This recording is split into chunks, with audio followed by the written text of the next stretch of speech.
Two little twin girls hold a loaf of bread at the grocery store counter and say to the cashier, "Can we pay later? Our mummy is really sick at home." A young millionaire behind them hears everything and does something nobody expected. The door chime jingled as Dylan Carter stepped into the small neighborhood grocery store. The old air conditioner barely coped with the morning heat, creating that warm atmosphere typical of family-run establishments. Dylan adjusted the sleeve of his dark suit, feeling immediately out of place among the modest shelves and linoleum floor. The man behind the counter continued arranging products without looking up. Dylan grabbed a shopping basket and disappeared between the aisles, grateful for the lack of attention. He rarely came to this part of the city. His penthouse at the Pinnacle was only a few blocks away, yet it felt like an entirely different world. He walked through the narrow aisles without a clear purpose, picking up random items. A single apple, a chocolate bar, some random magazine. The cheap scent of cleaning products mixed with the aroma of fresh bread, creating a strangely comforting combination. He was about to head to the cashier when the door jingled again. Two little girls entered the store, identical, with the same dark hair tied in messy braids and simple, worn-out dresses. Twins, Dylan realized. They couldn't have been more than 8 years old. There was something about their posture, a mix of determination and nervousness that caught his attention. The small twins moved quickly through the store and grabbed a single loaf of bread, holding it carefully as if it were something precious. They went straight to the counter, exchanging looks that seemed to contain an entire silent conversation. Dylan stayed between the shelves, inexplicably interested in that small everyday scene. "Good morning," said the store owner, looking at the girls with a neutral expression. "Good morning, sir," they replied in unison, their voices small but clear. "Just the bread today." One of them nodded, while the other placed the merchandise on the counter. The man punched the price into the cash register. "That's $3.25. The twins exchanged another glance, and then the one who seemed slightly more confident took a step forward. "Can we pay later? Our mommy is very sick at home," she said, the words spilling out fast as though they had been rehearsed, but her voice trembled slightly at the end. The store owner paused, his hand suspended over the cash register. His face hardened a bit. "I'm sorry, little ones, but we don't allow tabs," he said, not cruelly, but firmly. "I can't make exceptions." "Please," insisted the other twin, stepping forward to stand beside her sister. "Mommy couldn't get up today and we have nothing to eat." The two girls remained there, holding hands, with a quiet dignity that seemed out of place in bodies so small. Dylan felt something strange in his chest, a feeling he hadn't experienced in a long time. Without thinking twice, he approached the counter. "How much is the bread?" he asked, his voice sounding louder than usual in the tiny establishment. 3 heads turned in his direction, surprised by the interruption. $3.25 due, the store owner replied. Dylan pulled a $20 bill from his pocket and placed it on the counter. "Take care of mine too and keep the change." The twins looked at him with identical expressions of surprise, their wide eyes reflecting a gratitude so genuine that Dylan looked away, uncomfortable with the intensity of that emotion. "Thank you, sir," they exclaimed together, almost in perfect sync. "We'll be able to pay when Mommy gets better." "No need to pay," Dylan replied, surprising even himself. "It's all right." The girls took the bread and hurried out, but not before turning back one last time and waving tentative smiles on their identical faces. "Good deed of the day," the store owner commented as he finished ringing up Dylan's items. Dylan nodded without answering, picking up his own purchases and stepping out into the sunny street. He was supposed to go back to his penthouse, to his scheduled meetings, to the organized life he had built. But his feet went the other way, the direction the twins had taken. He spotted them turning a corner, holding hands, the loaf carefully cradled by one of them. A common, almost insignificant scene, 2 children returning home with food. So why couldn't he look away? "Can we pay later? Our mommy is very sick at home." The phrase echoed in his mind, as if it had some hidden meaning he needed to decipher. There was a quiet bravery in those words, a sense of responsibility children that young shouldn't have to carry.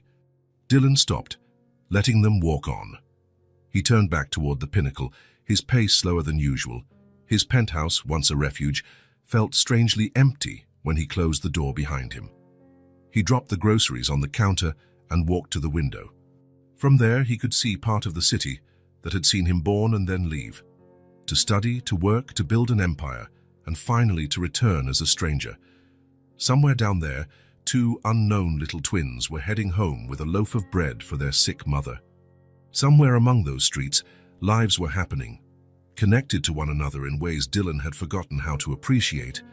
He picked up his phone, hesitated, then called his assistant. "Mark, I need you to find out something." He paused. Two twin girls, around 8 years old, dark hair in braids. They were at the grocery store on Maple Street this morning. They said their mother is sick. I want to know who they are and where they live. He hung up before being questioned about his sudden interest. He wouldn't know how to explain it. How could he say that a simple child's request in a neighborhood store had stirred something he'd been ignoring for years? Dylan sat down on the sofa, feeling the silence of the apartment in a new and uncomfortable way.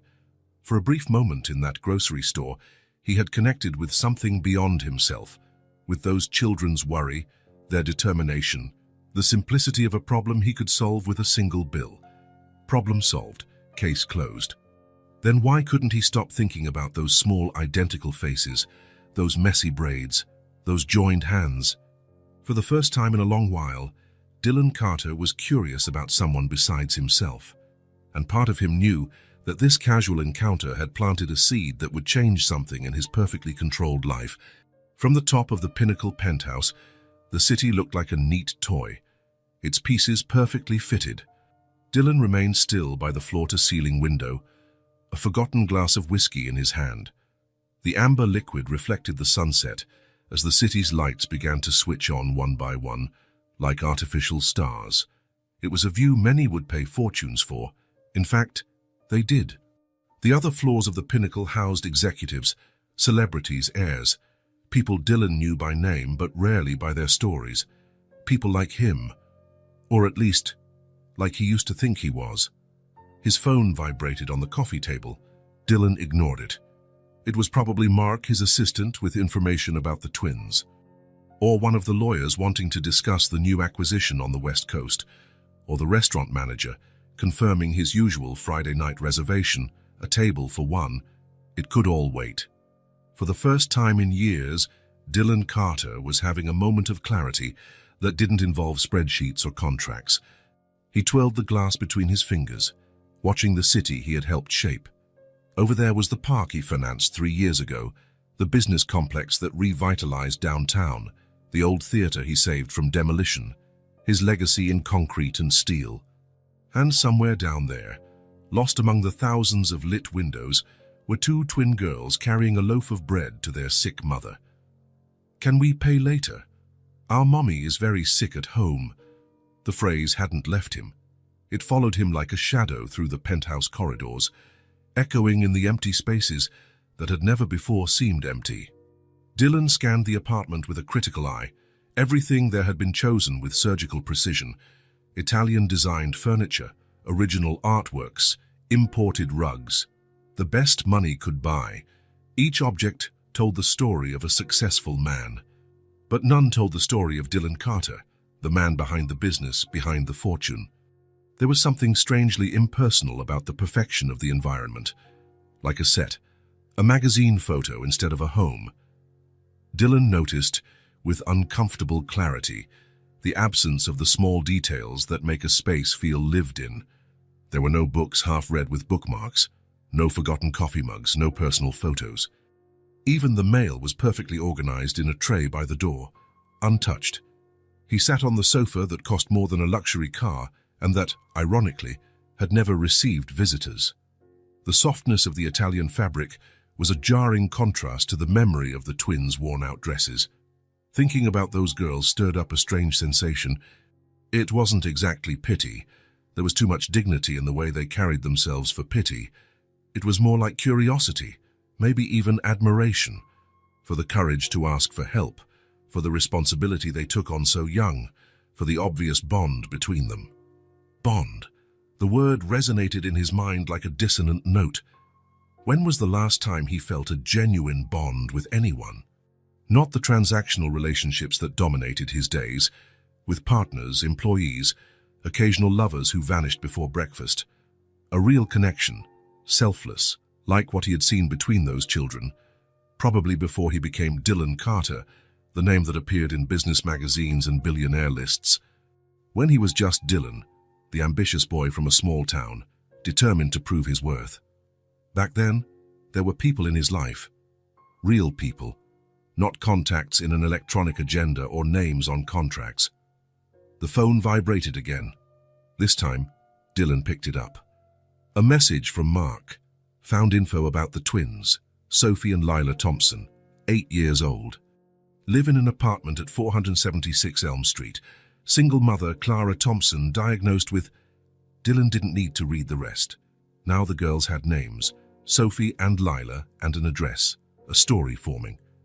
He placed the phone back on the table, restless. What did he intend to do with this information? Why did he care? A simple act of casual charity was one thing, paying for bread, leaving a generous tip, making anonymous donations. But this persistent interest was different, uncomfortably different. He walked over to the bar and refilled his glass. The drink went down warm, familiar, without offering the usual comfort. The city was still there, bright and indifferent, separated from him by tempered glass and altitude. Dylan had spent years building that barrier, brick by brick, deal by deal, floor by floor. Now, for the first time, he felt imprisoned by it. He looked around at the vastness of the apartment that echoed with his solitude. Everything was exactly as he had planned. Perfect. Controlled, empty. Can we pay later? The twins' words had a humility that Dylan recognized from his own past, before success, before money. A humility he had forgotten, buried under layers of accomplishments and acquisitions. Those girls had something all his money couldn't buy. They had each other, and a mother they cared about so much that they endured the shame of asking. Dylan went back to the window, searching the urban landscape for some answer to the unease growing in his chest. The city, as always, remained beautiful and distant, like a lover who never fully surrenders. 5 years ago, he returned to this city like a conqueror, determined to leave his mark. And he had. His mark was there in the buildings he constructed, in the businesses he established. But something was missing. A puzzle piece he was only now realizing he'd lost. Maybe the true legacy wasn't in buildings or bank accounts. Maybe it was in simpler connections, like the trust between two sisters, the genuine look of gratitude, the small gesture of helping strangers. A dry laugh escaped his lips. He was becoming philosophical over a loaf of bread, a single loaf costing $3.25. But it wasn't about the bread, he realized. It was about the request, about the vulnerability of needing and the courage of asking. It was about connection, about human need, something he had forgotten how to feel long ago. Dylan finished his drink and placed the glass on the coffee table with sudden resolve.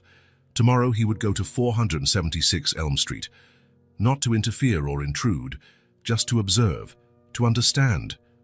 Why? He couldn't explain. Maybe because, for the first time in a long time, he felt something beyond the controlled boredom that dominated his days.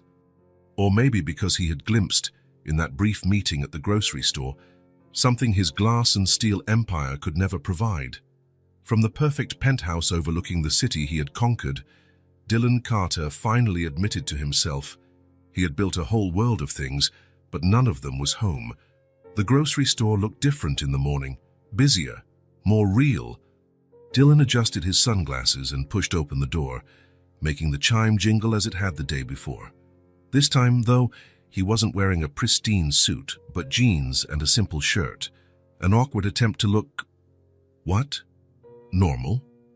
Less intimidating. A different clerk than the day before was stocking products on the shelves. Dylan walked up to the counter, trying to appear casual. "Good morning," he greeted. "I was here yesterday and saw 2 girls. Twins. They bought a loaf of bread." The man frowned, confused. "Sorry, sir, I started my shift today. No idea who you're talking about." Dylan tried again. 2 identical little girls, about 8 years old, dark hair in braids. The clerk shrugged. Lots of kids come in and out. I don't really notice. Dylan thanked him and bought a bottle of water he didn't need. Frustration grew inside him, an unusual feeling for someone used to immediate answers. At the counter, he hesitated. The employee from yesterday, what time does he come back? Mr. Myers, not until tomorrow. The man replied, storing the money in the cash register. Dylan nodded and left, feeling the morning sun on his face. He had an address, 476 Elm Street, but he wanted more than that. He wanted context, to see the world those girls lived in before simply showing up there.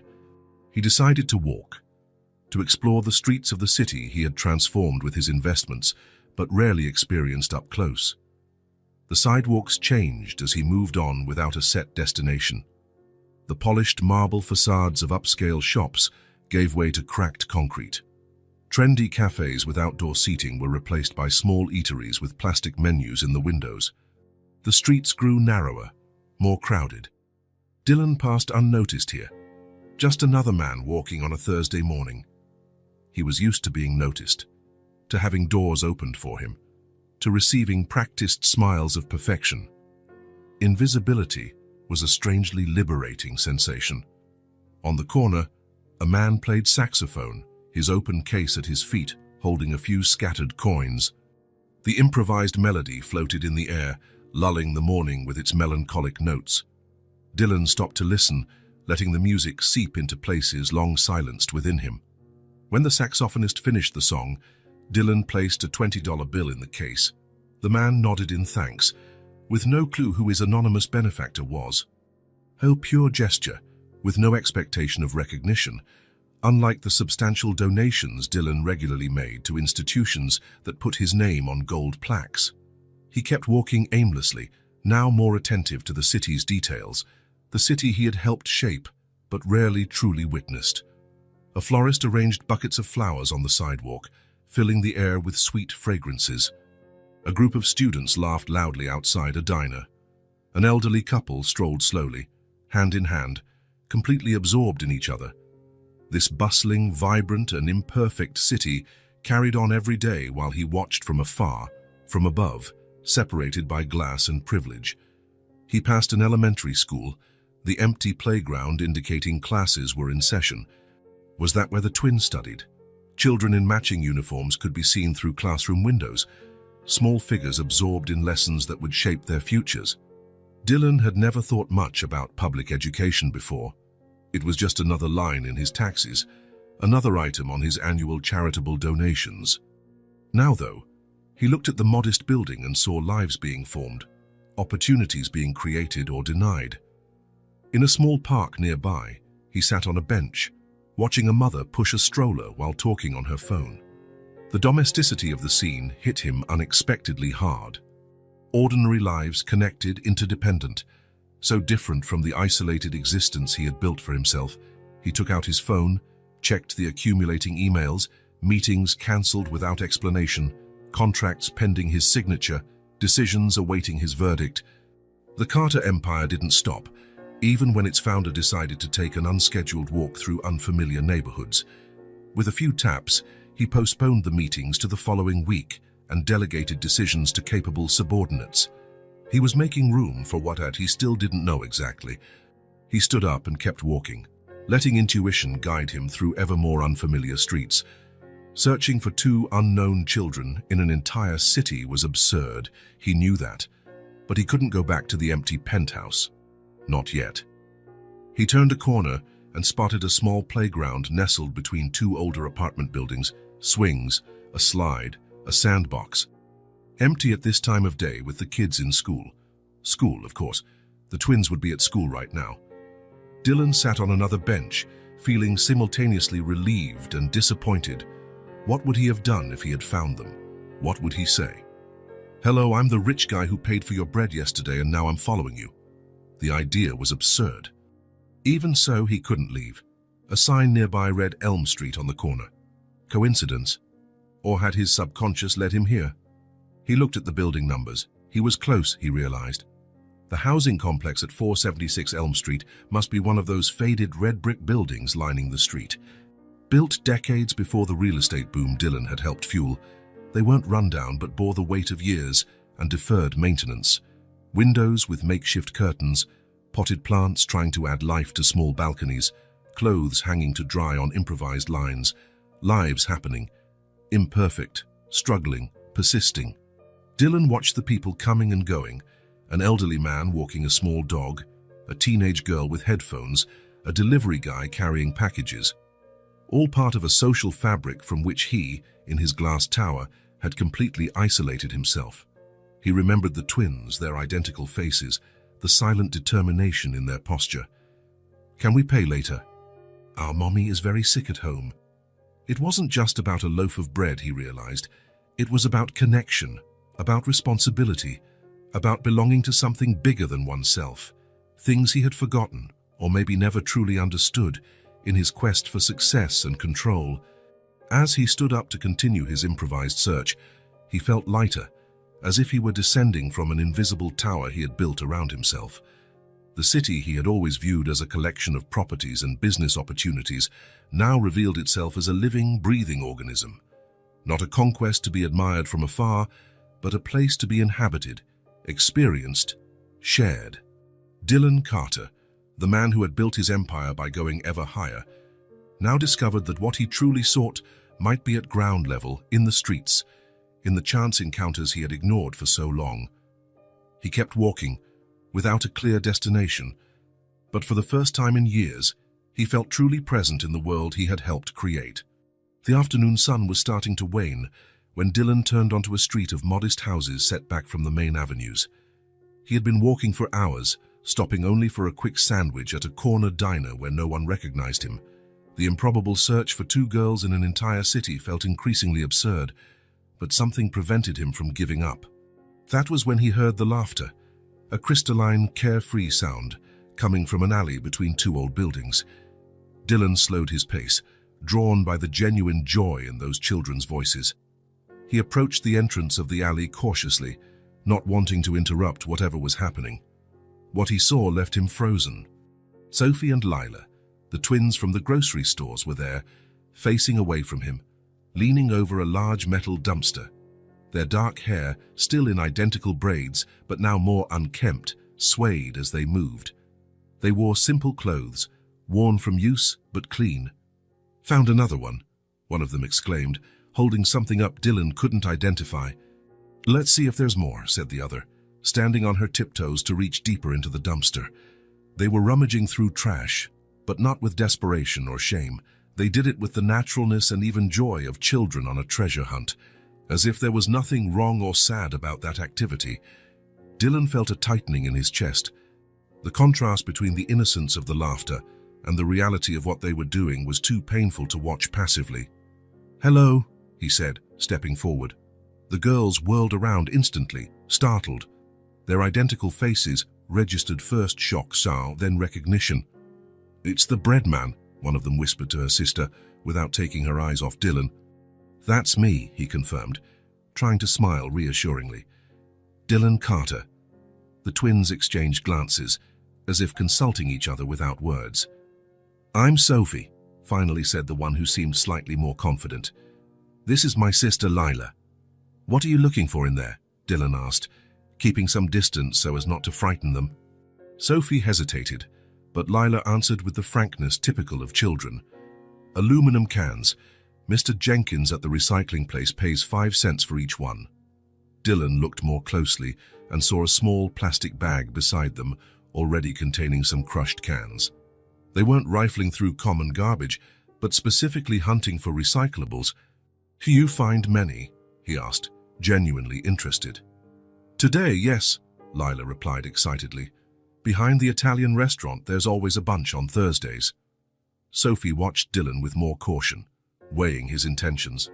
"Do you need something?" she asked, her voice direct and mature far beyond her years. The question, so direct and adult from someone so young, caught Dylan by surprise. What would he say? That he had been looking for them, that he couldn't stop thinking about their request for a single loaf of bread. "Actually," he began, choosing his words carefully, "I was out for a walk and thought I recognized you." The twins exchanged another quick look. "Do you live around here?" Sophie asked, curious. "Not too far." Dylan evaded the details. Do you collect cans often? 3 times a week, Sophie answered with a hint of pride. It's our job. Job, Dylan repeated, surprised by the choice of word. Yes, Lila confirmed. Mommy says everyone has to pitch in. Collecting cans is our part. There was a dignity in those words that touched Dylan deeply. Children so young already understanding the concept of family responsibility, of contributing. A brief silence settled, broken only by the distant sound of traffic. The sun cast long shadows into the alley, signaling the afternoon was winding down. Are you finished here? Dylan finally asked. I can help carry the cans if you like, and maybe give you a ride home afterward. It's getting late. He expected resistance, suspicion. After all, he was a stranger offering a ride to 2 kids. But to his surprise, the twins consulted with yet another silent look before Sophie responded, That's fine. We've collected a lot today anyway. Thank you, sir, added Leela, picking up the bag of cans. Their natural acceptance of his offer unsettled him.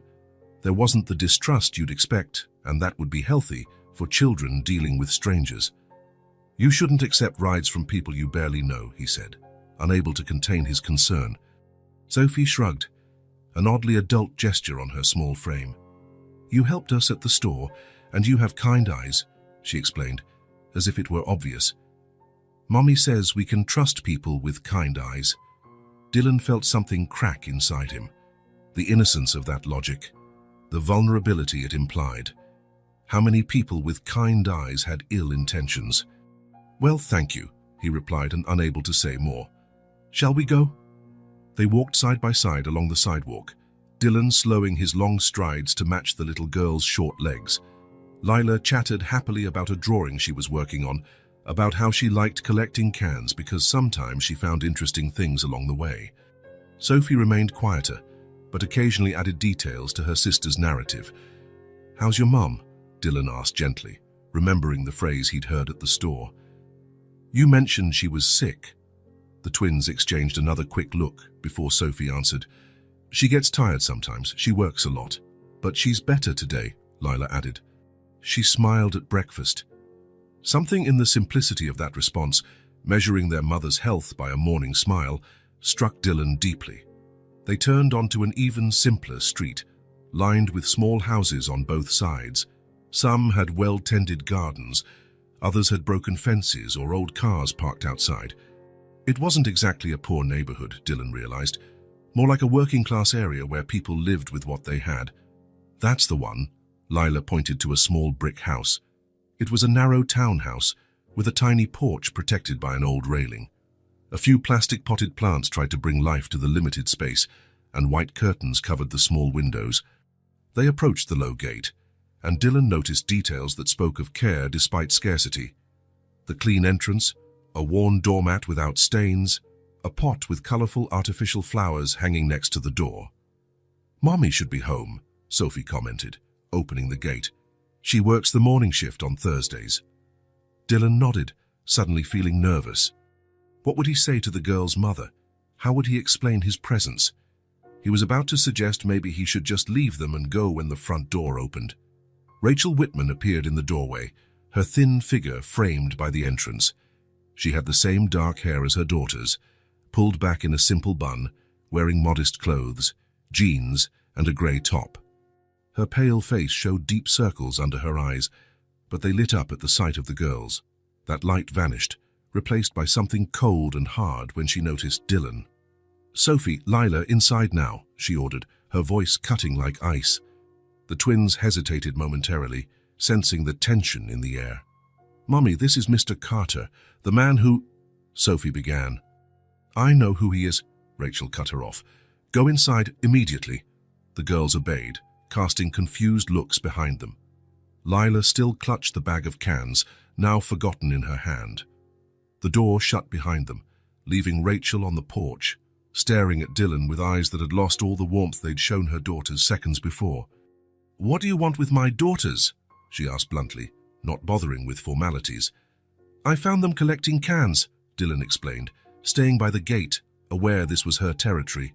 It was getting late, so I offered to bring them home. Rachel crossed her arms, her thin body tense like a violin string about to snap. And why would a man like you be interested in two little girls rummaging through trash? The harshness of her question hit him like a slap. I met them yesterday at the grocery store, he replied. They mentioned you were sick. I just wanted to help. Rachel's eyes narrowed dangerously. I'm not sick, and we don't need your help. They seemed worried, Dylan insisted, choosing his words carefully.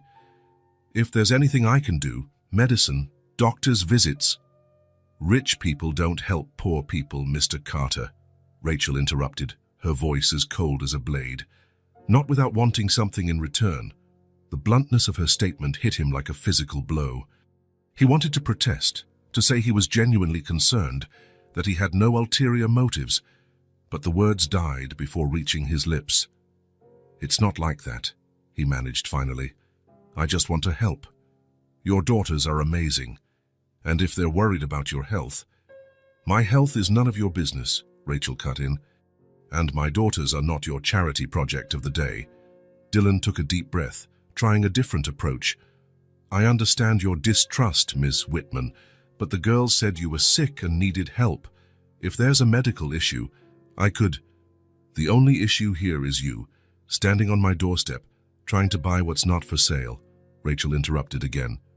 I don't need your fancy doctors or your pity. It's not pity, Dylan insisted. It's humanity. A bitter smile appeared on Rachel's lips. Humanity, she repeated, the word sounding like an insult. It's convenient to discover humanity when you have millions in the bank and nothing more interesting to do. Each word was spoken with calculated coldness, as if she had been saving this speech for a long time, waiting for the chance to use it. You're being unfair, Dylan said, trying to maintain his composure. Life is unfair, Mr. Carter. Something people like you rarely find out. Dylan swallowed the defensive response that formed in his mind. There was something in Rachel's posture, not just anger, but a deep pain, that made him back off. I'm sorry if I gave the wrong impression, he said finally. I really just wanted to help, after hearing you were sick. I'm not sick, Rachel replied, her voice a bit less sharp. My daughters, sometimes they exaggerate. A cold becomes pneumonia in their imagination. It was the first concession, the first moment of vulnerability she allowed. I'm glad you're well, Dylan responded sincerely. Rachel studied him for a long moment, as if trying to gauge his true intentions. Thank you for bringing my girls home, she said at last, her voice still cold but less hostile. But don't come back. We don't need your money or your humanity. Dylan nodded, understanding that any insistence would only worsen things. Understood, he said simply. I apologize for any trouble. He turned to leave, but Rachel's voice stopped him one last time. Mr. Carter. He turned around, meeting those dark eyes so much like her daughter's, but without their innocence, hardened by experiences he could only imagine. Rich people don't help poor people, she repeated, with a finality that left no room for argument. They just use them and throw them away when they get tired of playing savior. Without waiting for a response, Rachel went inside and shut the door firmly, leaving Dylan alone in the twilight that was beginning to cloak the quiet street. He remained there for a moment, absorbing the impact of those cutting words. Part of him wanted to argue, to defend himself, to prove her wrong. But another part, more honest, wondered whether there was some truth to her accusation. After all, what had brought him here? Genuine concern, or an elaborate way to feel better about himself? Where was the line between helping and meddling, between compassion and condescension? With those questions weighing on his mind, Dylan began walking back toward the city center. With each step that took him farther from the small brick house, he felt more out of place in his own world, as if he had awakened from a long, comfortable dream into a more complex, more unsettling reality. The city lights were coming on, bright points against the darkening sky. Somewhere ahead was the building where he lived, his isolated tower overlooking everything and connecting to nothing, and for the first time, the idea of returning there did not bring the usual comfort of solitude. Rachel's words followed him back, not as an accusation, but as a mirror reflecting something he had never truly examined. The night was long for Dylan. Rachel Whitman's words, "Rich people don't help poor people," played over and over in his mind like an inescapable refrain.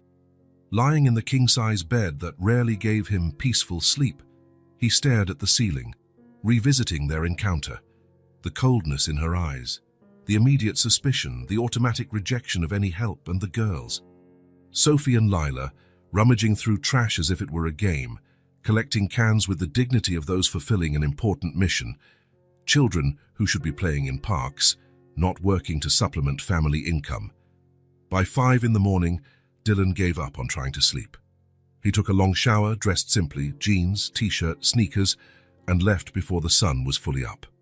The 24-hour supermarket was almost empty at that hour. Dylan pushed a cart through the aisles, stopping to consider each item with a care he had never before given to his own shopping.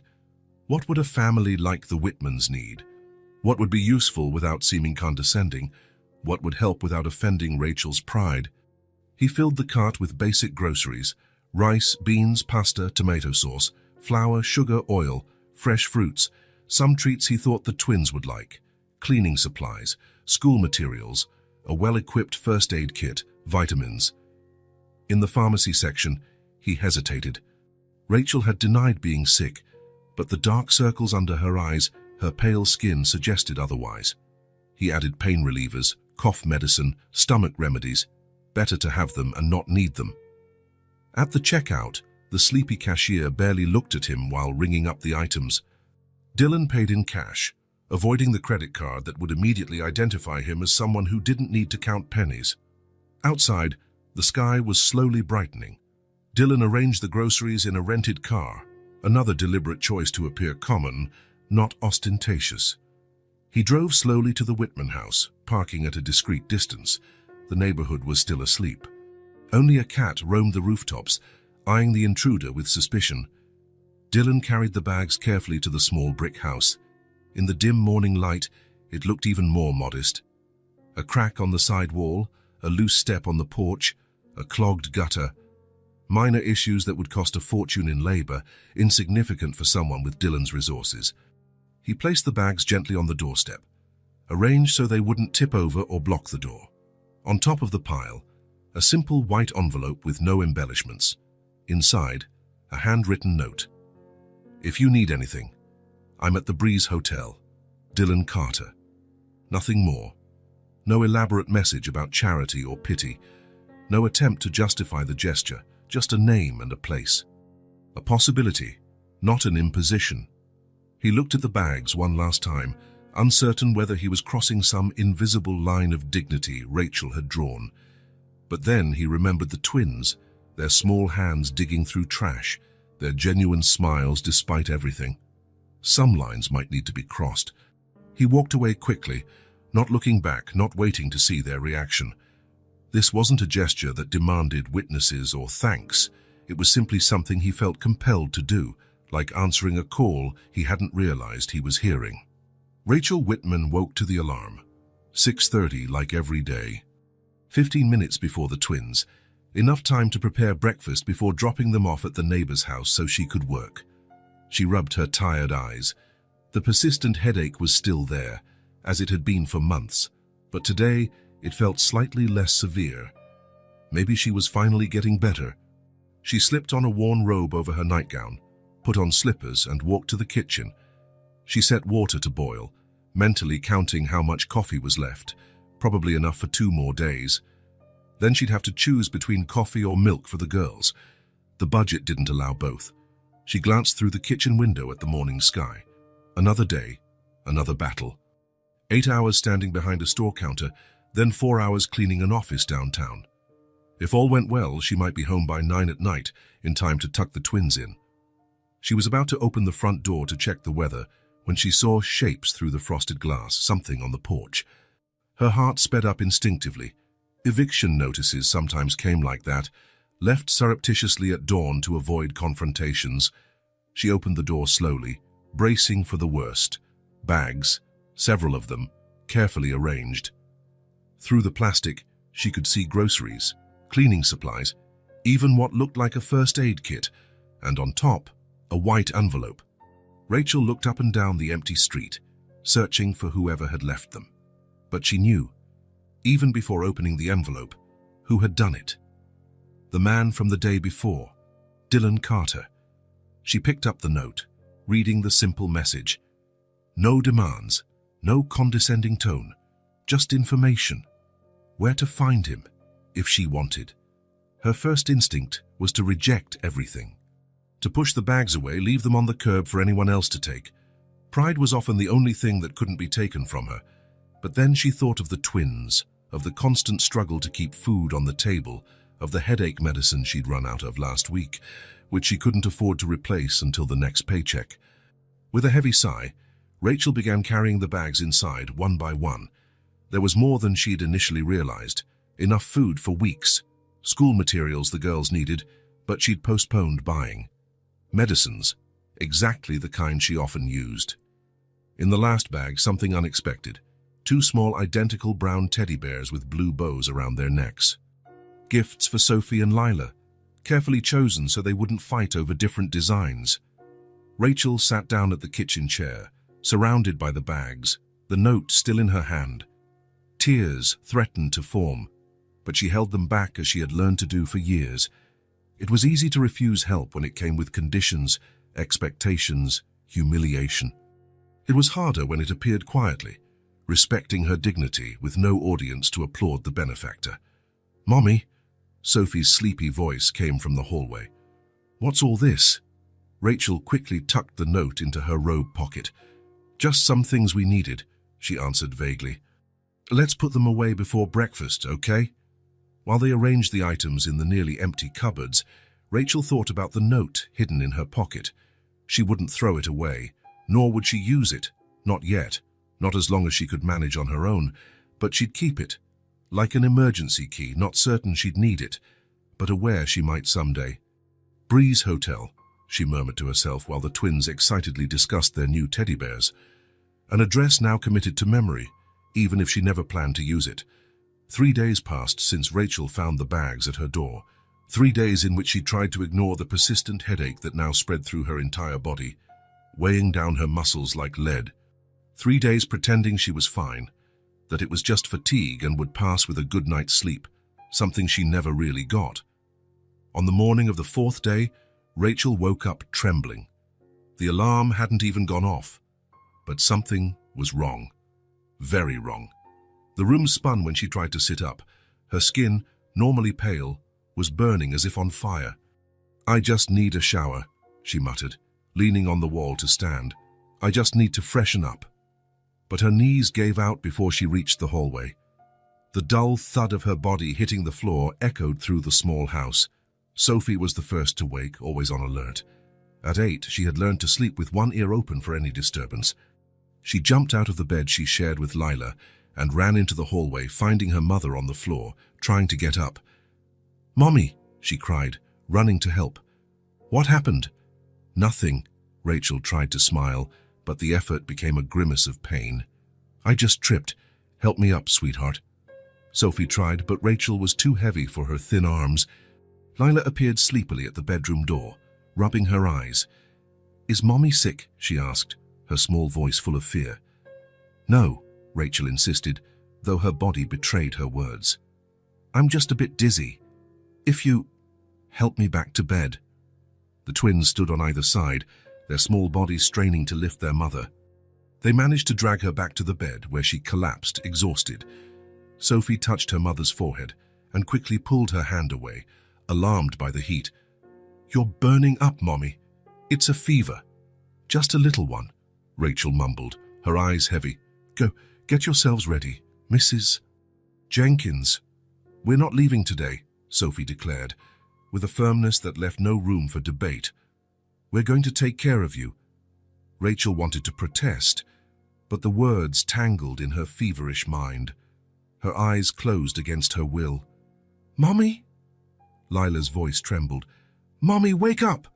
"She's just sleeping," Sophie reassured her sister, though she wasn't certain herself. "Let's get cold water and cloths, like she does when we're sick." The twins worked together with the efficiency born of necessity. They filled a basin with cold tap water, found clean cloths in the kitchen drawer, and went back to the bedroom, placing compresses on their mother's burning forehead and changing them whenever they grew warm. The day wore on. Rachel's fever didn't break. Around noon, She started mumbling incoherent words, her body alternating between violent chills and profuse sweating. "She's getting worse," Lila said, tears shining in her eyes. "I'm scared, Sophie." Sophie was also scared, but she was the oldest by 7 minutes in, as their mom always reminded them, and needed to be strong. She thought about what Rachel would do in this situation. Call a doctor, they couldn't afford it. Neighbors? Most worked during the day.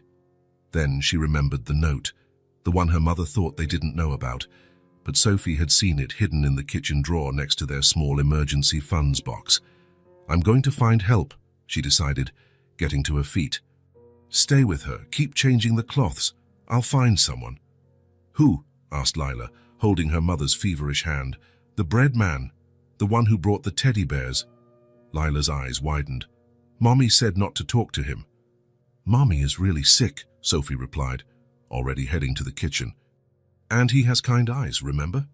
She found the card exactly where she expected, grabbed it and shoved it into her pocket.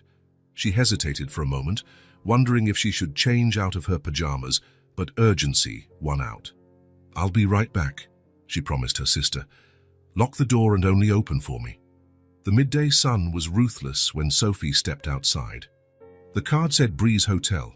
She'd never been there, but she knew where it was, downtown, near that tall glass building. It wasn't too far, but for 8-year-old legs, it might as well have been a journey across the world. Still, she started walking, running at first, then sprinting, fear fueling her determination. People stared curiously at a little girl in pajamas running alone, but no one stopped her. No one asked if she needed help. Sophie ignored the looks, focused on going forward. Her breathing burned, her bare feet hurt on the hot sidewalks. But she didn't slow down. Mommy needed help. Nothing else mattered. Dylan was in the lobby of the Breeze Hotel, about to head to a meeting, when he noticed a commotion near the revolving door. Employees had gathered, whispering and pointing to someone, or something, that had just come in. That was when he saw her. Sophie, still in pajamas, hair disheveled, feet dirty, face flushed with tears and sweat. She looked lost and desperate in the luxurious reception area. "Sophie!" Dylan crossed the lobby in long strides, kneeling in front of her. "What happened? Where's your sister?" "Mommy," Sophie choked out between sobs. "Mommy's really bad." The fear in the little girl's eyes was palpable, raw. Dylan felt his chest tighten. "Is she home?" "Lila's with her." Sophie nodded, unable to speak more. She held out the crumpled card to Dylan, as if that explained her presence and her boldness in seeking him out. "Let's go," he said, scooping her up without hesitation. "My car's outside." Ignoring the curious stares of other guests, Dylan carried Sophie to the parking lot. He gently placed her in the passenger seat, fastening her seatbelt. "Everything will be okay," he promised, trying to sound more confident than he felt. "We're going to get your mum right now." The drive to the Whitman's house never felt so long. Sophie gave directions in short, halting sentences between sobs. Her worry for her mother was so tangible. Dylan could almost touch it in the car's confines. When they arrived, Lila was at the door, hopping from foot to foot in anxiety at the sight of the car. She ran to them before Dylan even cut the engine. "She won't wake up properly," Lila sobbed, clinging to Dylan's hand as soon as he got out. "She tries to talk, but it doesn't make sense." Dylan followed the twins inside their modest home. The contrast between the hotel's luxury and this simple place was never so stark and so irrelevant. In the small bedroom, Rachel lay on the bed, covered despite the heat, her body visibly shaking. Warm, damp cloths dotted around her head. Her face, normally pale, was flushed and covered in sweat. "Rachel," Dylan called softly, stepping closer. "Can you hear me?" Her eyes opened briefly, unfocused. "The girls," she murmured. "Take care." "They're fine," he reassured her, touching her forehead. The heat radiating from her was alarming. "I'm here to help. I'm taking you to the hospital." A feeble protest died on Rachel's lips as another wave of shivers racked her body. Dylan wasted no more time. Carefully, he wrapped her in the sheets and lifted her into his arms. "Grab your teddy bears," he told the twins, who watched in fear. "And anything else you want to bring." We might be out for a while." While the girls ran off to gather their belongings, Dylan carried Rachel to the car, settling her gently in the back seat. Her body felt too light, he realized grimly, like she had been wasting away for some time. Sophie and Lila returned quickly, each holding a small backpack and clutching their teddy bears to their chests. "Get in," Dylan instructed, "and buckle up." On the drive to the hospital, he made several calls, activating contacts to ensure there would be no wait or red tape upon arrival. The Carter name opened doors, and for once, Dylan felt genuinely grateful for that power. When they got to the ER, a team was already waiting.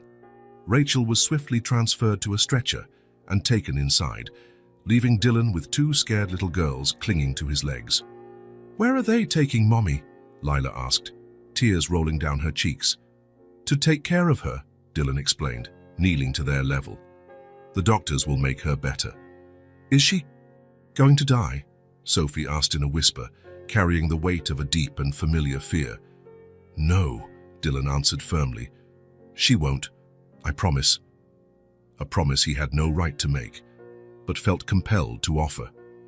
The twins looked at him with that mix of distrust and hope only children can express, wanting to believe, but already learning that adults can't always keep promises. They were taken to a waiting room, quieter than the main area but still public. Dylan sat on one of the blue vinyl couches, the twins immediately settling on either side of him, as if afraid to be apart. "I'm hungry," Lila murmured, after almost an hour of silent waiting.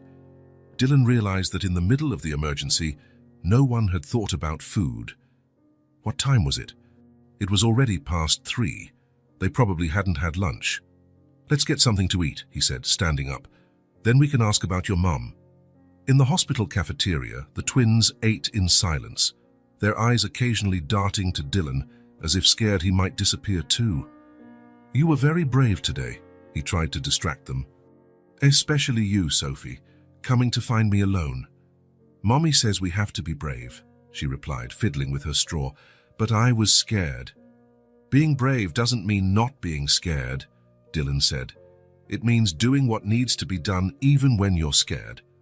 The girls thought about it, nodding slowly. When they returned to the waiting room, a doctor was waiting for them. "Mr. Carter," he asked, extending his hand. "Dr. Mercer, I'm taking care of Miss Whitman." "How is she?" Dylan asked immediately. The doctor briefly glanced at the twins before responding, choosing his words carefully. "She has a serious bacterial infection, likely stemming from a common flu. Her fever is very high, but we've started powerful antibiotics. We'll keep her hospitalized for observation." "Can we see her?" Lila asked, her voice small but hopeful. The doctor smiled kindly.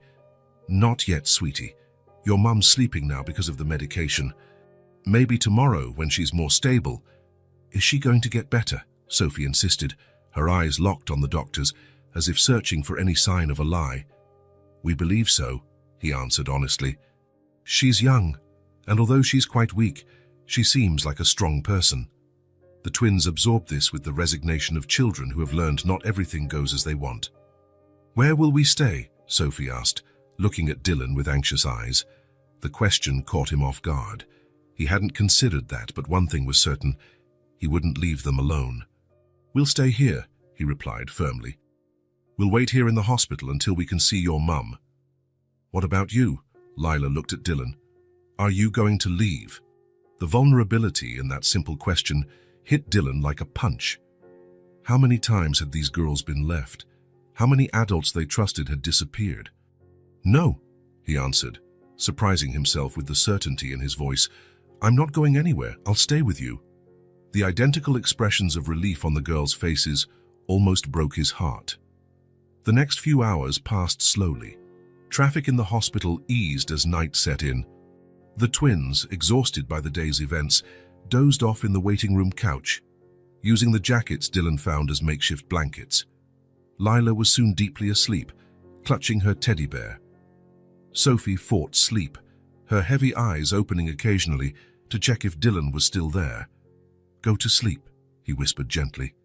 "I'm not going anywhere." She nodded drowsily and finally gave in, her breathing becoming deep and steady. Dylan watched them both, feeling a mix of admiration and sadness. So young to carry such worries, so little to already know the fear of being abandoned. Periodically, he went to the nurse's station to ask about Rachel. Stable, they told him. Her fever is coming down. She's resting. Around midnight, a nurse approached him, an older woman with a maternal yet efficient air. Mr. Carter. Ms. Whitman is awake. She asked about her daughters. Dylan looked at the twins sleeping. They just fell asleep. I don't want to wake them. The nurse nodded understandingly. It's best to let them rest, but... She hesitated. Ms. Whitman also asked about you. Dylan felt a spark of surprise. Me? Yes? She seemed concerned whether you were still here with the girls. Casting one last glance at Sophie and Lila, confirming they were comfortable, he followed the nurse. Rachel's room was quiet except for the rhythmic beep of monitors. Soft lights illuminated her face, still pale but no longer feverish. IV lines delivered fluids and medication to her thin arm. When Dylan entered, her eyes opened slowly. They focused on him with a clarity missing earlier. The haze of high fever had lifted. The girls was the first thing that left her dry lips. They're asleep in the waiting room, Dylan answered, stopping at a respectful distance. They're fine. Worried about you, but fine. Rachel nodded slightly, seeming relieved. Then concern returned to her features. You could have left, she said, her voice weak but firm. You already did more than enough. I couldn't leave them alone, he replied simply. Rachel studied him for a long moment, like trying to solve a complex puzzle. Why? She finally asked. Why are you doing this? A simple question. But Dylan knew it carried the weight of years of disappointments and abandonments. Because no one should go through this alone, he said sincerely. And because your daughters are incredible. And because... He paused, searching for the right words. Because sometimes people just need someone to stay. Rachel briefly closed her eyes, as though those words were too much to process in her weakened state. I can't stay here, she murmured. I can't pay. I don't have insurance that covers. Don't worry about that now, Dylan interrupted gently. Just rest. I'll take care of the girls. A simple, direct promise.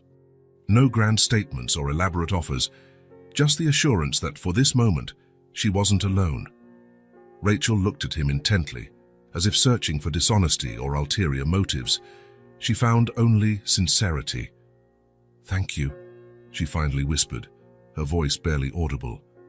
Rest, Dylan repeated. I'll look after the girls. We'll be here when you wake up.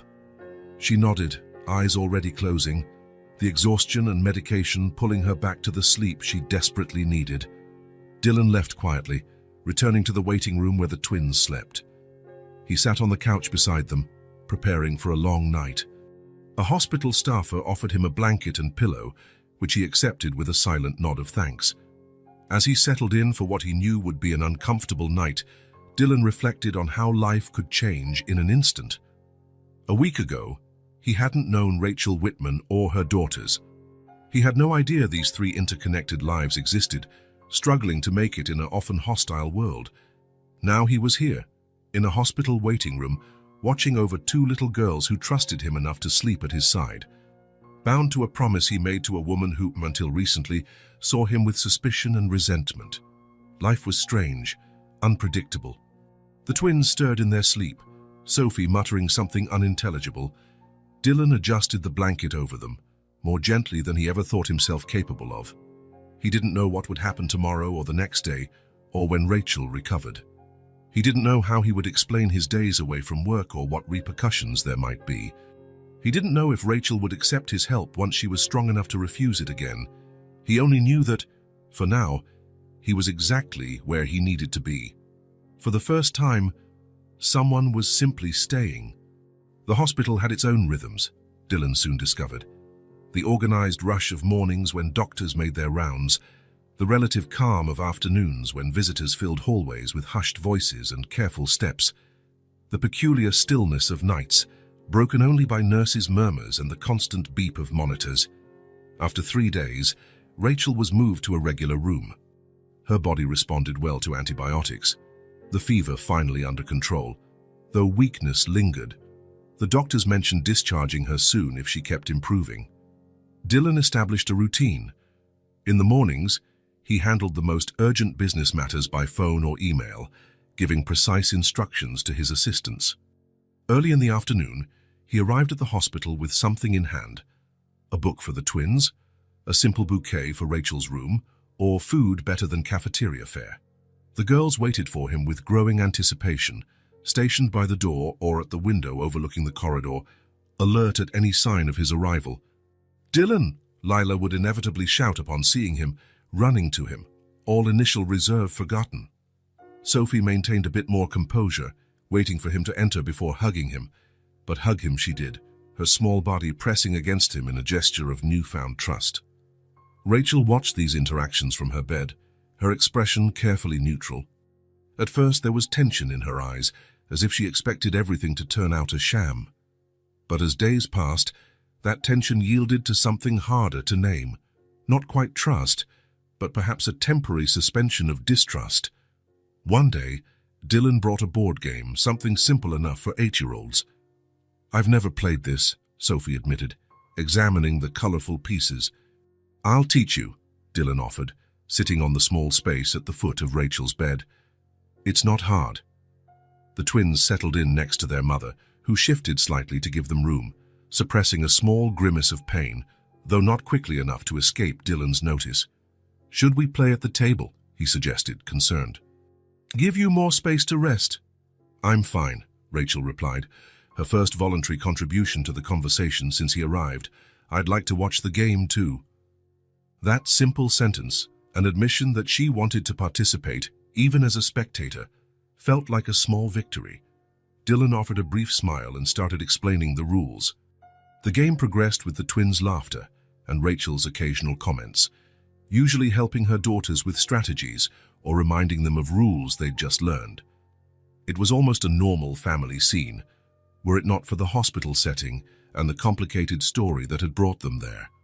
At some point, when Sophie cheered for a particularly good move, Dylan caught Rachel watching him, not the twins, but him. There was no hostility in her gaze, only a sort of silent assessment. When their eyes met, she did not immediately look away, as she would have days before.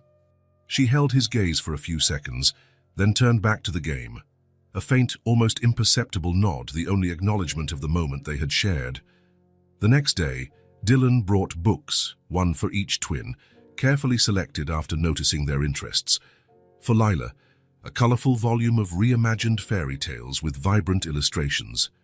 For Sophie, more reserved and thoughtful, a story about a girl who discovers a secret world in her attic. "How did you know I'd like this?" Sophie asked, leafing through the pages with genuine admiration. Dylan smiled. "You remind me a little of the main character, observant, curious." Sophie soaked up the compliment with a small, proud smile. "Thank you," Rachel said when the girls were engrossed in the books, her voice low, almost hesitant, as though still testing the sensation of gratitude. "You're welcome," Dylan replied simply, making no fuss over the moment. The days followed their course. Dylan's visits became part of the routine in room 312. Nurses greeted him by name. Some even saved him the comfiest chair when they knew he was on his way. One afternoon, he brought his laptop, and at the twins' request, showed them photos of places he had visited: snow-covered mountains, white sand beaches, ancient cities with fairy tale architecture. "Can we go there someday?" Lila asked, pointing to a picture of dolphins leaping in turquoise waters. The question hung in the air, loaded with implications. It was a "we" that included Dylan. It was hope for a future beyond the hospital. "Maybe," Dylan answered carefully, aware of Rachel's gaze. "The world is full of amazing places to see." Later that day, after the twins went with a hospital volunteer to grab some ice cream, Rachel ended the comfortable silence that had settled between them. "You don't have to answer their questions about the future," she said, her voice holding more resignation than bitterness. "They're kids. They don't understand how things work." Dylan considered his words before replying, "And how do things work, Rachel?" She looked away, toward the window, where afternoon light cast patterns on the linoleum floor. People help when it's convenient. Then they go on with their lives. The simplicity of that statement, the calm certainty of someone who knows the pain of abandonment, cut Dylan deeply. "Not always," he said. Rachel didn't argue, but her silence spoke volumes of skepticism. When the twins returned, carrying an extra ice cream for Dylan, "We chose chocolate because everyone likes chocolate," the conversation was left hanging. On the eve of her discharge, Dylan arrived earlier than usual. He found Rachel sitting on the edge of the bed, trying to fold the few clothes they had brought from home. "Let me help," he offered, moving forward to pick up one of Lila's small t-shirts. Surprisingly, Rachel didn't protest. She simply moved aside, making room for him to sit. They folded clothes together in silence, while the twins colored activity books a nurse had given them. "Thank you," Rachel said softly after a few minutes. "Not just for this." "For Vitas," she gestured vaguely, as if trying to encompass everything. The hospital, caring for the girls, being constantly there. "You're welcome," Dylan said, understanding all that was left unsaid. As he was about to leave later that night, Rachel did something unexpected. She reached out and briefly touched his arm, the most direct physical contact she had ever initiated. "See you tomorrow," she said, not as a question, but not entirely as a statement. There was a disguised vulnerability, a hesitant invitation. "See you tomorrow," Dylan confirmed. On his way back to the hotel, he realized he was smiling for no apparent reason. Something was shifting slowly and silently, like tectonic plates moving imperceptibly beneath the Earth's surface. Bonds were forming, invisible yet undeniable. Between two people destiny had placed in separate worlds, and between one lonely man and two little girls who, without knowing, were filling a void he hadn't known existed. The day of Rachel's discharge arrived with unexpectedly strong sunshine for that time of year. Dylan parked in front of the hospital at exactly 10 in the morning, as agreed. In the back seat of his car were two child safety seats he had bought the night before.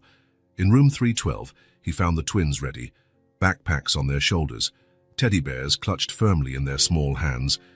Rachel sat at the edge of the bed, wearing her own clothes instead of a hospital gown, simple jeans and a faded blue blouse.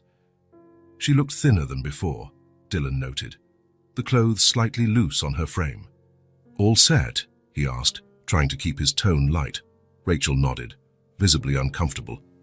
Not in physical pain, Dylan realized, but with the situation. Dependence, needing to accept help. "The girls are really excited to go home," she replied, sidestepping a direct answer. A nurse appeared with a wheelchair, a standard procedure for hospital discharges. Rachel looked at it as if it were a personal insult. "I don't need that," she said, attempting to stand on her own. "Mom," Sophie interjected with a seriousness that seemed too big for her small face. "The doctor said you still need to rest." Dylan observed the exchange between mother and daughter, the reluctance in Rachel, the concern in Sophie. It was almost as though their roles were reversed, the child caring for the adult. "Okay," Rachel finally conceded, lowering herself into the wheelchair with obvious displeasure. The exit from the hospital was quiet. Though the twins were excited, they seemed to sense Rachel's tension and fell unusually silent. Dylan led them to the parking lot, helping Rachel into the front passenger seat while he installed the girls in their new child seats. "These seats are new?" Sophie asked, always observant. "They are," Dylan answered simply, adjusting her seatbelt. "For us?" she persisted. Dylan smiled. "Who else would they be for?" The drive back to the Whitman's house was mostly filled with Lila's excited voice, pointing out everything she saw through the window, as if rediscovering the world after being confined to the hospital. Rachel remained silent, gazing out at the passing scenery, occasionally closing her eyes when the car jolted. When they arrived, Dylan noticed Rachel hesitate.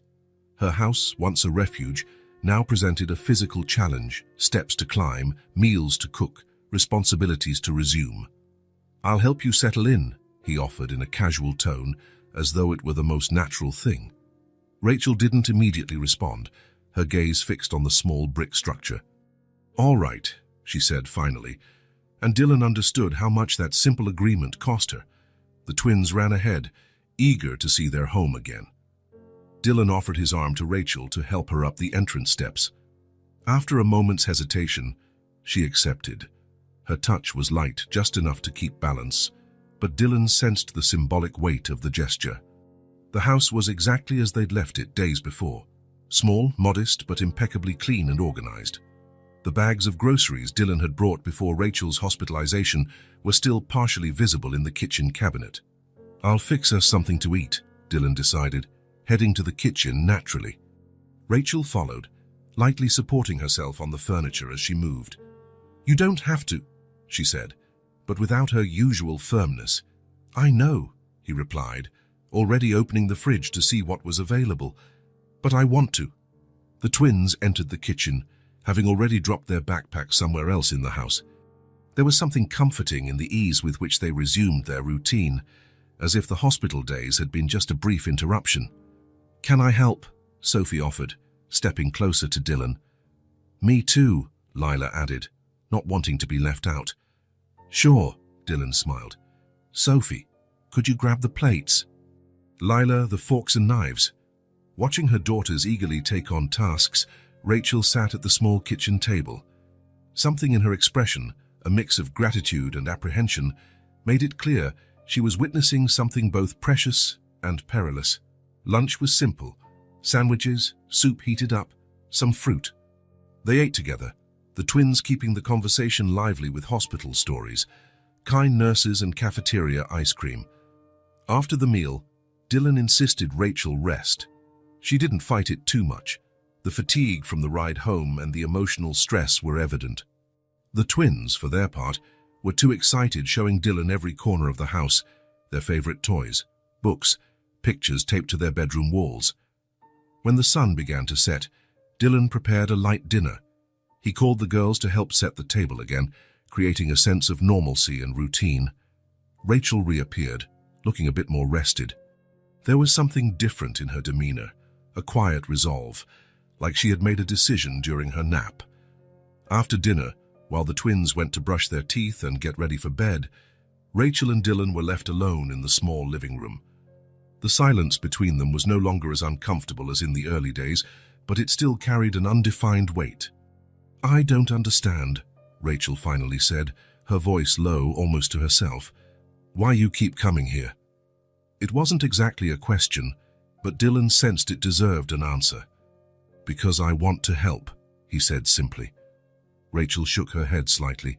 No one helps without a reason. There was a sad certainty in her words, clearly born of painful experiences. "What would my reason be then?" Dylan asked softly. Rachel raised her eyes to meet his directly. "That's what I'm trying to figure out." Another silence descended, heavier than the last. Dylan didn't try to fill it, respecting Rachel's process. "I used to work in a mansion," she said abruptly, her voice surprisingly steady. "Before the girls were born. Housekeeper, cook is whatever they needed. The family was wealthy, powerful. The youngest son..." She paused and taking a deep breath. "When I got pregnant, they fired me. No warning, no references, nothing. Threw me out. Like trash that could stain their reputation." Dylan remained still, aware of the privilege it was to hear this story, aware of how much it cost Rachel to share it. "I tried to sue, got threatened. Lawyers, intimidation." A bitter smile curved her lips. "I learned quickly how the world works. Ever since, I've learned to survive, alone." The last word carried so much weight, so many untold stories. Alone, even with 2 daughters to raise. Alone against a system that favored the powerful. Alone in her distrust of any offered help. "And then you show up," she went on, studying Dylan's reaction. "Rich, generous, interested in the girls. And I wonder, what do you want in return?" The frankness of her question was raw, painful, but also liberating. Everything was finally on the table. "I didn't come here to save you, Rachel," Dylan answered after a moment. "I'm not here to be a hero or to feel better about myself." He paused, carefully choosing his next words. "I just want to be around, if you let me. No expectations, no strings attached." Rachel studied him for a long moment, as though she could decipher hidden truths by the intensity of her stare. "The girls like you," she said finally. "I like them," Dylan replied sincerely. "They're extraordinary kids." The sound of the twins returning from the bathroom broke the moment. Lila came running, already in pajamas, hair damp from washing. "Will you tell us a story?" she asked Dylan with the ease of someone who already considered his presence a given. Rachel took in the scene, the hope in her daughter's faces, the gentleness with which Dylan responded. Her expression softened almost imperceptibly. "Just one," she agreed, surprising everyone, including herself. "Then it's bedtime." As Dylan followed the girls to their bedroom, he felt Rachel's gaze trailing after him. There was no longer the initial hostility, nor the cutting distrust. Just watchfulness, cautious but with a slight opening, like a door that after years locked, finally cracks open to let in a bit of light. The Breeze Hotel lobby was quiet when Dylan arrived. The night doorman gave a discreet nod as he crossed the foyer toward the private elevator leading directly to the penthouse. At some point in the past weeks, he had stopped registering these small gestures of deference that had always punctuated his life. The elevator rose silently, the illuminated numbers marking the ascent. 5, 6, 7. Each floor took him further from the world below, from the modest apartment he had just left Rachel and the twins in. When the doors opened onto the expansive penthouse, Dylan hesitated before stepping out. For a fleeting moment, almost imperceptible, he felt like a visitor in his own domain. The penthouse was impressive by any standard, spacious, elegant, minimalist without being cold. Large panoramic windows framed the nighttime city, its lights twinkling like artificial stars. A living work of art, constantly in motion. Dylan walked to the bar, poured himself a whiskey, then stopped, glass in hand, absorbing the silence. Not the same silence he'd found in Rachel's house after the twins went to bed. Over there, the silence felt alive.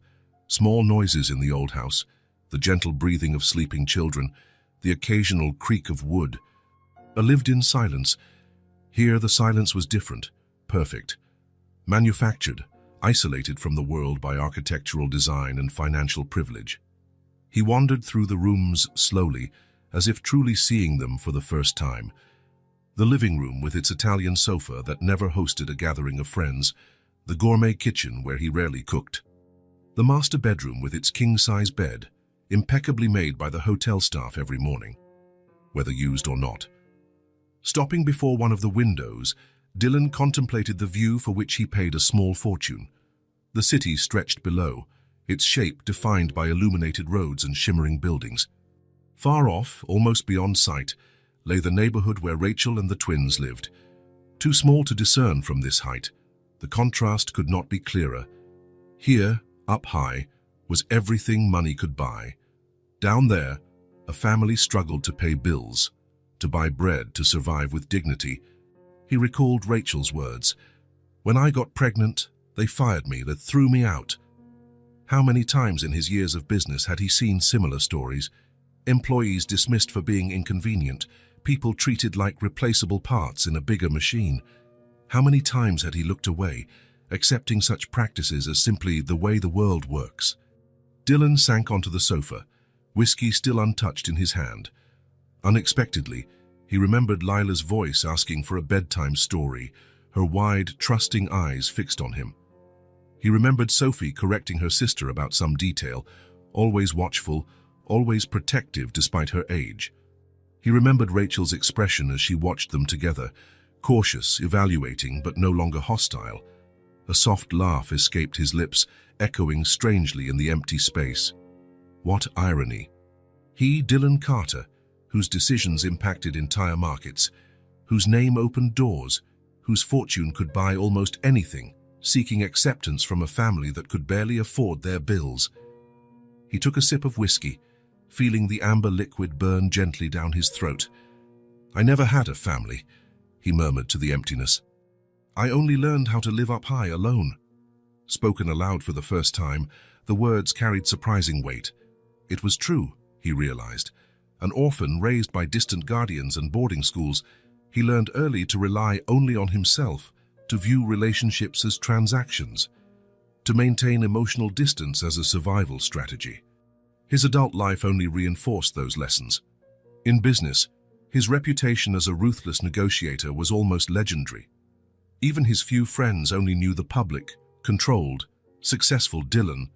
He rarely allowed himself to be vulnerable. And now, he was drawn to a family that offered nothing but themselves.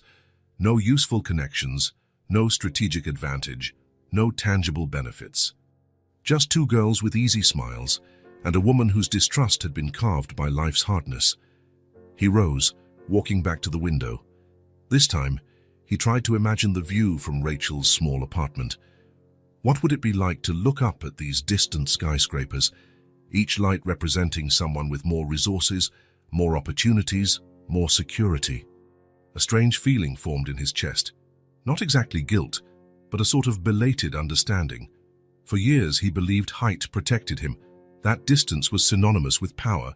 Now, he was beginning to realize it also meant isolation. The penthouse, which had always been his refuge, suddenly felt too big, too empty. It lacked something essential, the sound of small footsteps running down the hallway. Spontaneous laughter, even the tension of difficult conversations. It lacked life. Dylan finished his drink and placed the glass on the coffee table. Tomorrow he would go back. He'd bring something for dinner, maybe help the twins with some task. Maybe Rachel would let him stay a bit longer. Maybe, with time, he could prove that not every rich man threw people away when they became inconvenient. It was a modest beginning, without big promises or dramatic proclamations, just a quiet decision to keep showing up, to keep being there. He headed to the bedroom, unbuttoning his shirt as he walked. The silence followed him, as it always did. But for the first time in a long while, he wasn't at peace with it. For the first time, the silence felt less like a luxury and more like an absence. In the king-size bed, lying alone under the high ceiling, Dylan stayed awake for a long time.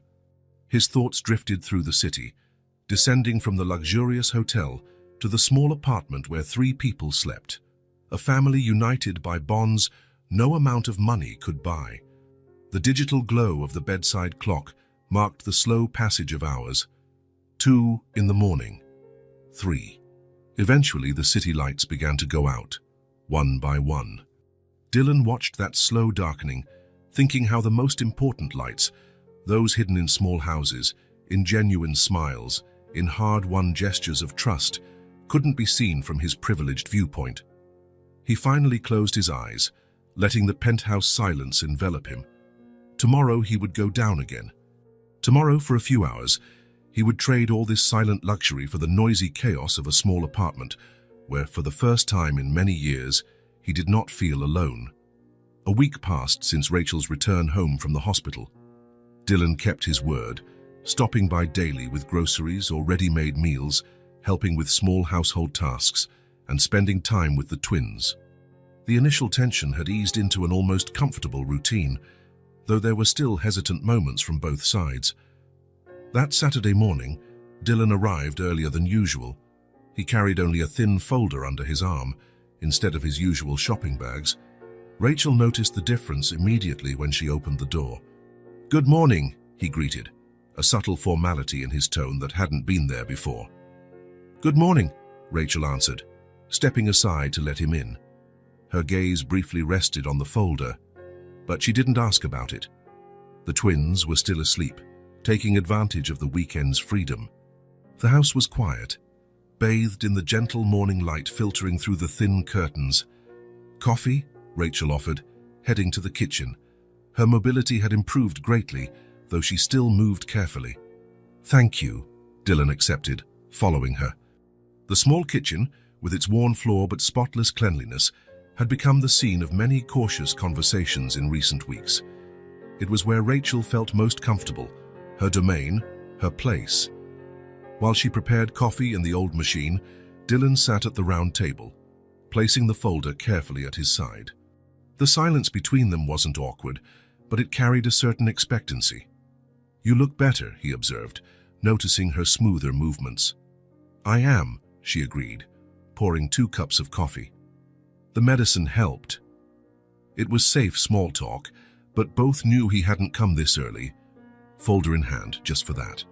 Rachel sat opposite him, hands around her coffee cup as if seeking warmth. Her eyes finally settled on the folder. "You have something to tell me," she stated, not as a question. Dylan nodded, taking a sip of coffee before answering. "There's a position open at the Breeze Hotel's laundry," he said directly. "Steady, secure. With health benefits." He paused, gauging her reaction. "It's not charity, it's your choice." Rachel went still, her eyes locked on the coffee cup. Dylan could almost see the battle on her face, distrust versus need, pride versus pragmatism. "Why?" she finally asked, looking up. "Because you deserve a fresh start," he answered simply. "Because you're qualified. Because you need stability." Rachel shook her head slightly, not in refusal but as if trying to sort through her thoughts. "You own the hotel," she said without accusation, just stating a fact. "People will talk." "I'm one of the investors," Dylan corrected gently.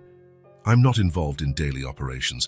The hiring decision would be up to Margaret, the HR manager. She needs someone reliable and efficient." Rachel stood abruptly, moving to the kitchen window. Outside, the small backyard basked in the morning sun. She stood there for a moment, back to Dylan.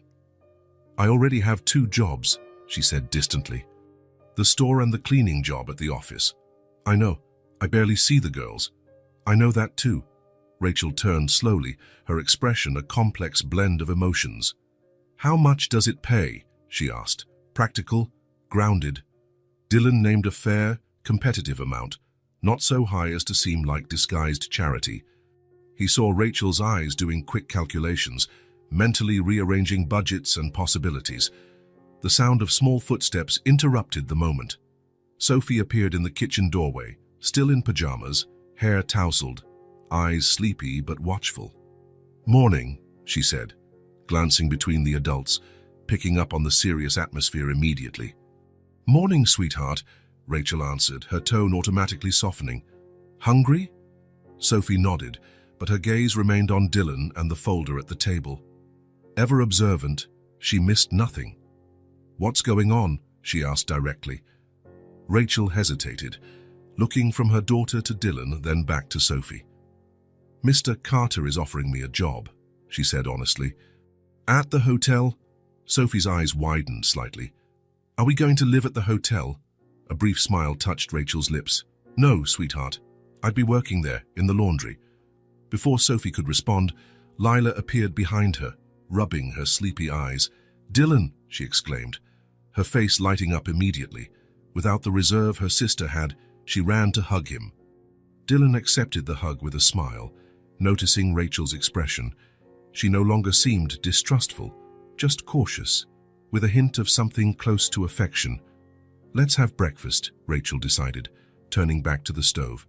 "Then we'll talk more." Breakfast was lively, the twins sharing elaborate dreams and making plans for the day. Dylan joined the conversation, answering their questions, laughing at their stories. But he noticed Rachel was distant, lost in silent considerations. Later, when the girls ran out to the small backyard to play, Rachel finally spoke. "If I accept, would it be possible?"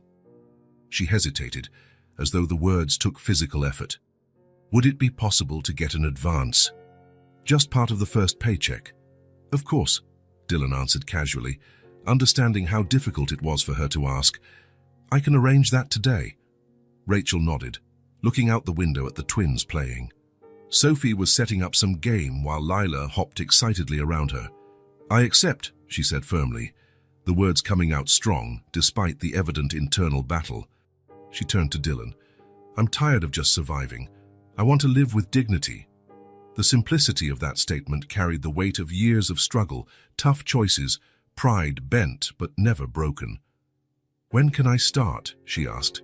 Decision made, bringing new determination to her posture. "Monday," Dylan replied, pulling documents from his folder. "Here are the details. Shift from 8 to 4 Monday through Friday." Rachel took the papers, eyes scanning quickly. "That means," she did the math, "I can pick up the girls from school every day." "Yes," Dylan confirmed, noticing how that detail seemed more important than any other benefit.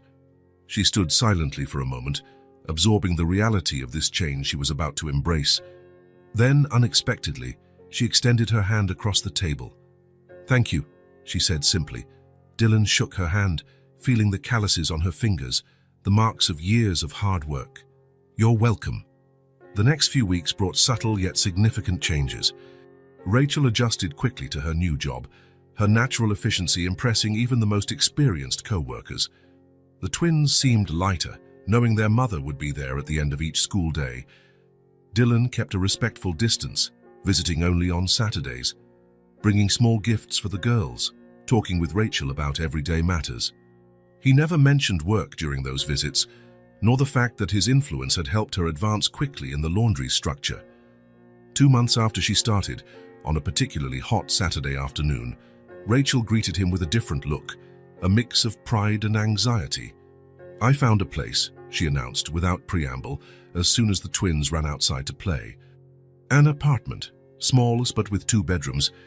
Dylan felt a genuine smile forming on his lips. "That's great," he replied sincerely.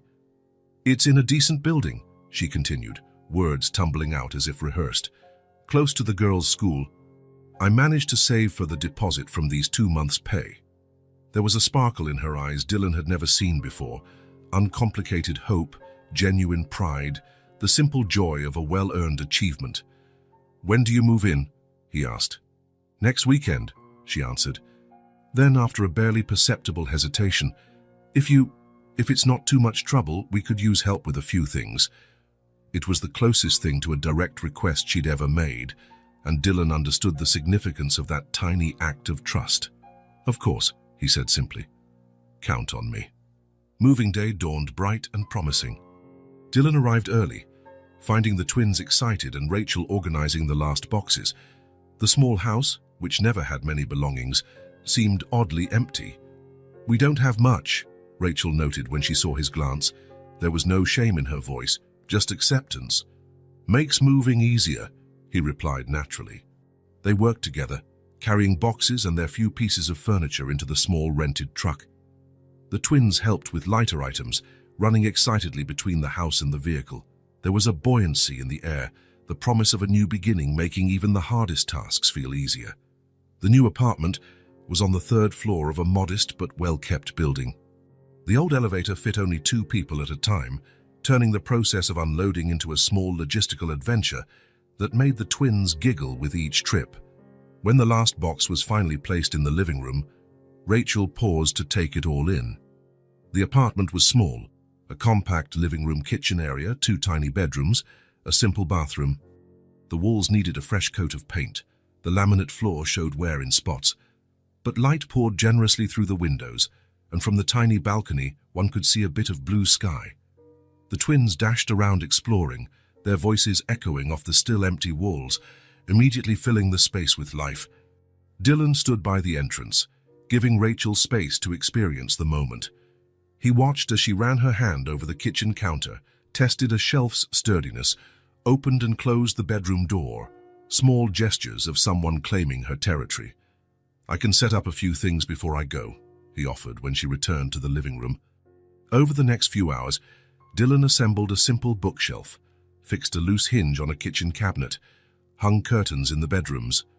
He worked quietly, answering occasional questions from the twins, who watched with fascination, learning the names of the tools, offering their brand of childish help. By the time the sun was setting, bathing the living room in golden light, the transformation was evident. It wasn't just the physical tasks, there was something more subtle at play. The empty apartment was becoming a home. The twins' teddy bears now held a place of honor on the small living room shelf. Rachel's books, few but well-loved, lined another. A simple framed photo of the twins rested on the table. Dylan packed up his tools, sensing it was time for him to leave. This was their achievement, their moment, their space. "I think that's everything for now," he said, heading toward the door.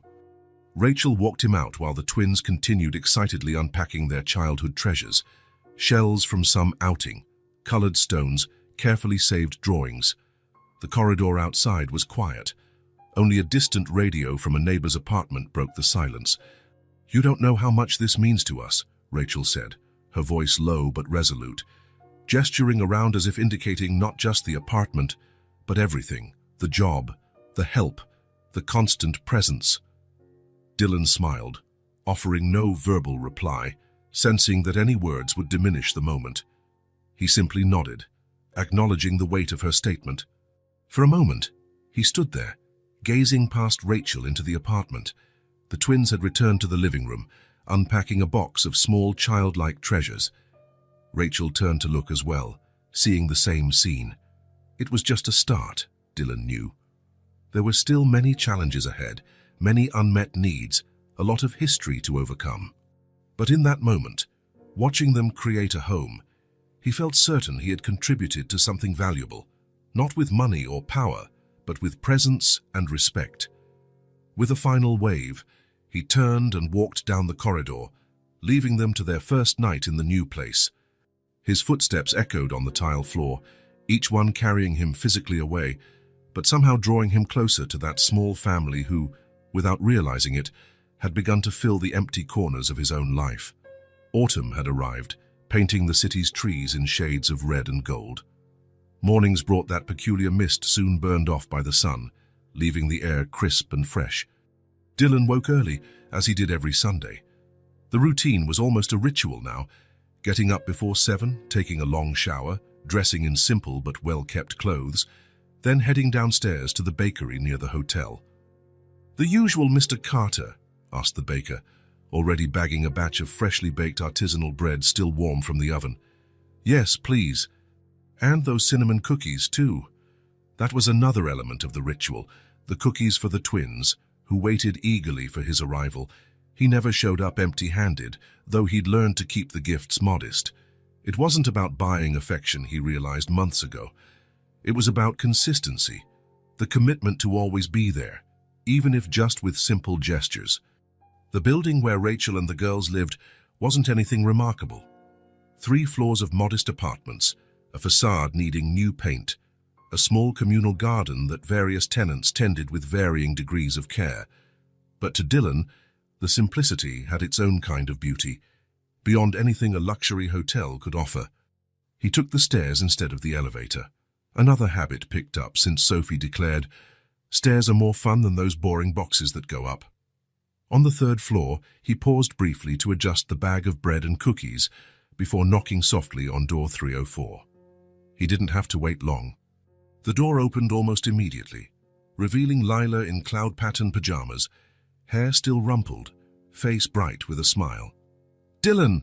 she shouted, as if his arrival was always a delightful surprise despite its weekly regularity. "Sophie, he's here!" Sophie appeared right behind her sister, more composed but just as pleased. "Did you bring the bread?" she asked, ever practical. "And cookies," he replied, handing over the bag into their eager hands. The living room kitchen area was flooded with gentle morning light. In the past few months, the space had changed considerably. It was still small, still simple, but now carried the distinct personality of its occupants in every detail. Colorful cushions on the small sofa, handmade by Rachel during her downtime. The twins' drawings framed in inexpensive but well-chosen frames, plants in various stages of growth, a new hobby Rachel had taken up.